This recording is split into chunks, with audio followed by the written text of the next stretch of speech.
Quand on consomme, en économie, nous, consommateurs, on réalise ce qu'on appelle des arbitrages, c'est-à-dire qu'on va choisir quoi consommer en fonction de la satisfaction que ça nous procure et de ce à quoi on renonce par ailleurs. Donc si je vous donne un exemple, pour un même budget, je peux choisir soit de m'acheter un ordinateur, soit de partir en vacances. Je vais décider entre les deux possibilités de ce qui me procure le plus de satisfaction, malgré un budget et une contrainte donc sur mon budget qui est identique. D'autres facteurs vont éventuellement être pris en compte, c'est-à-dire que acheter un ordinateur c'est instantané, des vacances ça nécessite d'autres contraintes, notamment de la gestion du temps, donc il est possible que d'autres facteurs viennent dans le cadre de nos choix d'un point de vue économique. Quand on change de point de vue et qu'on va du point de vue de l'entreprise, c'est exactement la même chose, c'est-à-dire que l'entreprise va déterminer quoi produire dans un premier temps, c'est sa raison d'être, donc ça va être lié à sa finalité.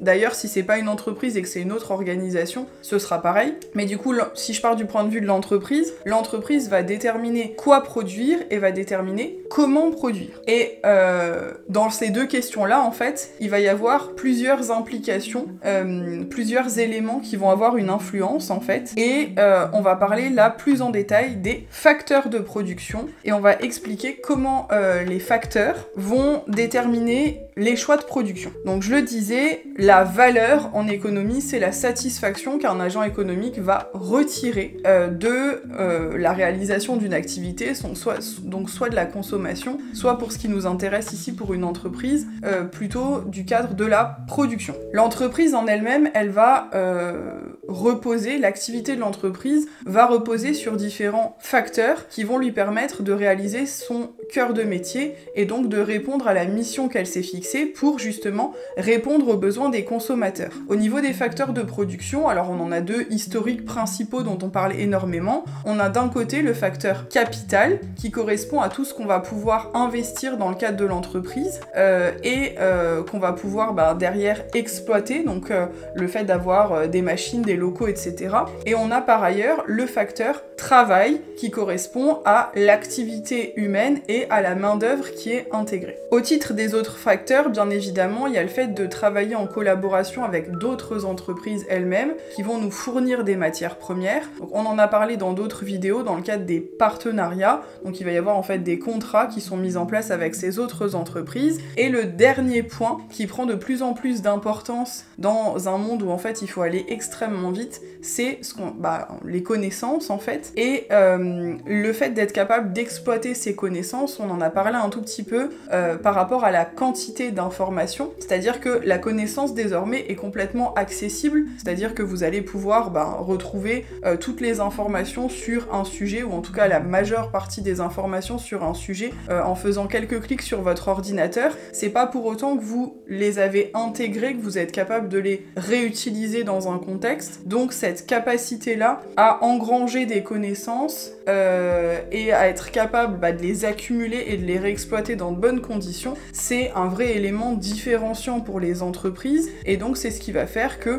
à matériel égal, nombre de salariés égal, certaines entreprises vont être plus performantes que d'autres. Donc en fait, si on comprend bien, l'entreprise, elle va utiliser ce qu'on appelle les inputs, donc en fait les facteurs de production, pour créer des outputs, donc c'est-à-dire la production, les biens et les services qui vont être vendus sur le marché. Il va donc y avoir toute une stratégie mise en place, là pour le coup sur le management, pour être capable d'aboutir à la production. Donc comment est-ce que je réponds aux besoins de mon consommateur grâce à ce que j'ai à disposition en termes de ressources et de compétences. Et donc il faut avoir conscience en fait en tant qu'entreprise que l'utilisation de chaque facteur pour réaliser mon activité va nécessiter pour moi un coût. Et donc, l'intérêt, ça va être d'analyser finalement les coûts dans mon entreprise, de savoir comment je produis et ensuite de se poser la question de si je peux améliorer mes modalités de production. Alors, soit pour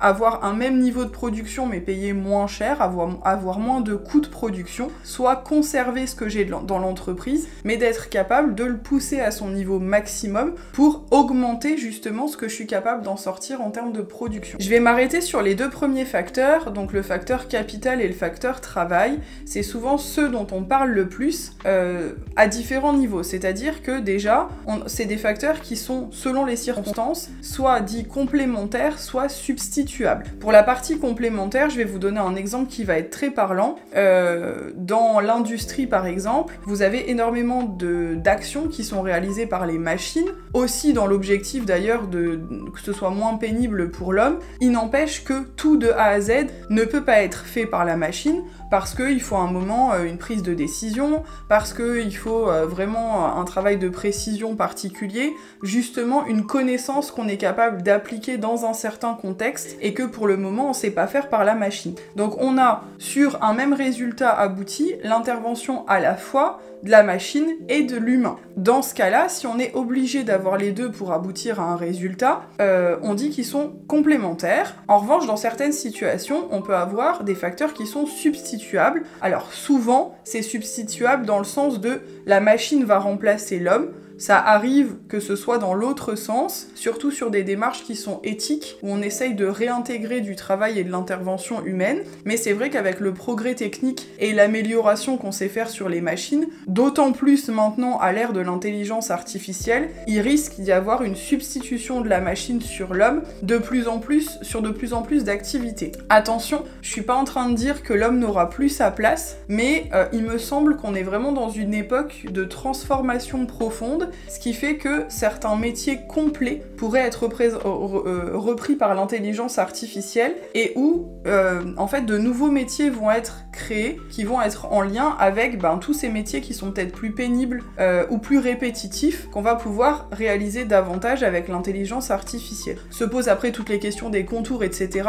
Mais je trouve qu'en termes de période, c'est extrêmement parlant de parler de facteurs substituables, puisqu'on n'arrête pas de vous dire dans les médias, attention, certains métiers vont disparaître, est-ce que c'est pertinent de continuer à faire ces formations, etc., etc. Pour vous donner un exemple très parlant, alors elle est extrême cette étude, mais on a eu une étude qui a été réalisée il n'y a pas très longtemps par Dell, qui indiquait que 85%, je crois peut-être même plus, mais à revérifier, je vous donnerai les références de l'étude en question, que 85% des métiers à l'issue de 2030, donc c'est quand même pas si longtemps, donc dans 5 ans, 85% des métiers de 2030 n'existent pas encore à l'heure actuelle. Donc, alors c'est une certaine vision, une certaine anticipation de la société, mais ça montre en fait à quel point ça va muter et à quel point dans ce cadre-là, il peut y avoir éventuellement substitution entre les différents facteurs compte tenu des évolutions. Alors, dans le cadre d'une entreprise, à l'instant T, sans parler finalement des autres ou de l'amélioration qu'on peut en faire, va, au moment de sa création, décider d'une certaine combinaison productive, on appelle ça. C'est-à-dire un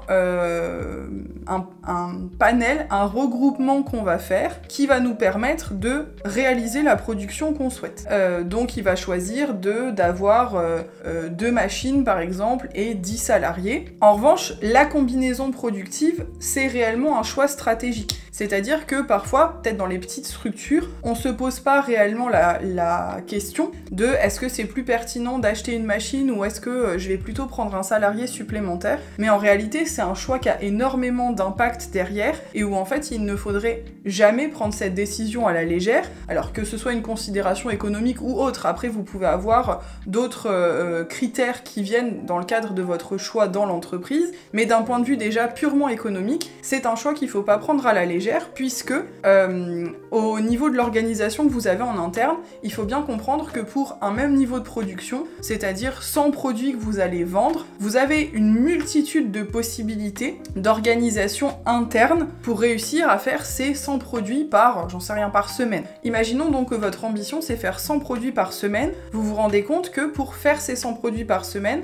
on peut rester sur 2 machines et 10 salariés, mais on pourrait aussi avoir 3 machines et 7 salariés, ou peut-être qu'on pourrait avoir 5 machines et 2 salariés. Et pour autant, en termes de résultats de production, on est sur exactement le même résultat derrière. Donc qu'est-ce qui va faire que je vais choisir l'une des combinaisons que j'ai proposées. Ben finalement, c'est les normes que vous avez en interne. Donc qu'est-ce que vous avez comme valeur? Est-ce que, par exemple, vous voulez qu'il y ait beaucoup d'interventions humaines parce que vous pensez que ça a un gros impact sur la qualité éventuellement derrière? Ou est-ce que votre point principal, c'est notamment le coût financier, et donc derrière, vous allez simplement faire un comparatif de coûts en vous demandant dans les 3 combinaison que je vous ai proposée, laquelle va vous permettre d'arriver à ce résultat-là en ayant le moins de dépenses possible. Donc ça, c'est vrai que c'est ce qui se fait souvent. Il y a un côté avec beaucoup de recul finalement derrière, où on choisit systématiquement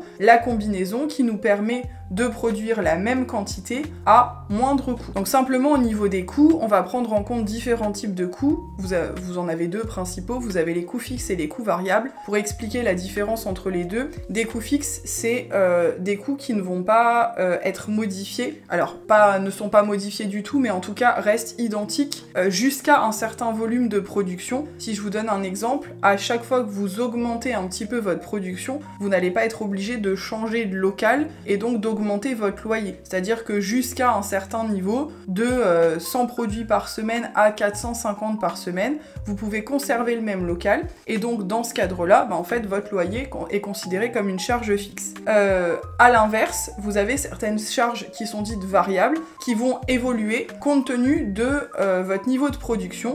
Donc par exemple, le coût des matières premières, plus vous produisez et plus vous allez payer cher. Les coûts de transport, de la même manière, dépendent en principe du volume à transporter. Donc ça va rentrer plutôt dans des coûts variables. Donc dans cette logique-là, l'entreprise est constamment en recherche de gains de productivité. Donc c'est-à-dire comment je peux, avec ce que j'ai à disposition, produire plus, ou à l'inverse, comment est-ce que je peux conserver mon niveau de production mais avoir moins de dépenses derrière. Alors, à ce niveau-là, différents facteurs rentrent en jeu. Au niveau des choix, la première chose, c'est la politique sociale que vous avez dans le pays.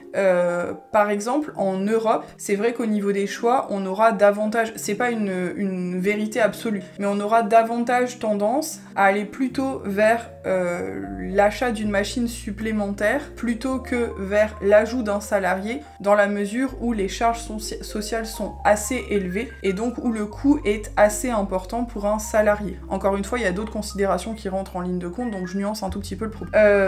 Rentre aussi dans ce cadre-là la politique économique au niveau des taux d'intérêt. Donc pour le dire simplement, quand les taux d'intérêt sont faibles, en fait on a tout intérêt à emprunter, et donc c'est des moments qui sont pertinents pour investir. Donc quand on a des taux d'intérêt qui sont bas, on aura plutôt tendance à aller vers de l'investissement que d'aller vers l'augmentation du nombre de salariés dans mon entreprise. À l'inverse, quand on est sur une période où les taux d'intérêt sont très élevés, soit on va reporter l'investissement, soit à ce moment-là, on va se dire en fait c'est plus pertinent de prendre des salariés supplémentaires plutôt que d'acheter une machine qui va me coûter extrêmement cher. Donc là, c'est un choix qui va concerner l'entreprise toute seule, en elle-même, dans les choix stratégiques qu'elle va opérer. Il faut rajouter en fait un point d'analyse, c'est-à-dire que au-delà de se poser la question de comment l'entreprise va pouvoir s'organiser en interne, se pose par ailleurs la question de savoir si l'entreprise va garder la totalité des étapes et des tâches à réaliser pour faire sa production à sa charge ou pas. Donc il va y avoir une stratégie derrière de savoir faire ou faire faire. Est-ce que je fais moi la totalité des actions,